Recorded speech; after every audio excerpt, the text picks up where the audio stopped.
Golden స్పూన్తో పుట్టాడు. చరణ్కి అవసరం లేదు. డైరెక్టర్ ఏం చెప్పాడు అది మెకానికల్గా చేసి వెళ్ళిపోతే ఇదే సినిమా ఇదే హిట్ అవుతుంది, ఇంతే అవుతుందేమో తెలియదు, కానీ దాన్ని మించి అయ్యింది, బియాండ్ 100% అయ్యింది అంటే కనుక చరణ్ వన్ మ్యాన్ షో అంటున్నాడు. అన్న మీరందరి చేత నేషనల్ అవార్డు వస్తుంది,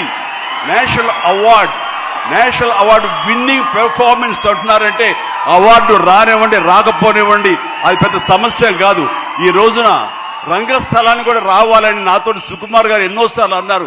ఇది అవార్డు విన్నింగ్ పెర్ఫార్మెన్స్ అని అంత బాగా చేశాడు మన చరణ్ అంటూ. అంటే అవార్డు రావాల్సిన అవసరం లేదు. అవార్డు రావడం ఎన్నో దారులు ఉంటాయి, రావచ్చు రాకపోవచ్చు. బట్ ప్రజల మనుషుల్లో ఎంత అత్యుత్తమ నటన ఇచ్చాడు అన్నారే, దాని మించిన అవార్డు ఇంకోటి ఉండదు అనేది నేను ప్రగాఢంగా నమ్మిన విషయం. కాబట్టి చరణ్ వాళ్ళందరూ ఒక way of expression, award winning performance అంటుంటే కనుక థ్యాంక్ యూ సో మచ్ అనుకోవాలి. కానీ ఈ సినిమాలో తన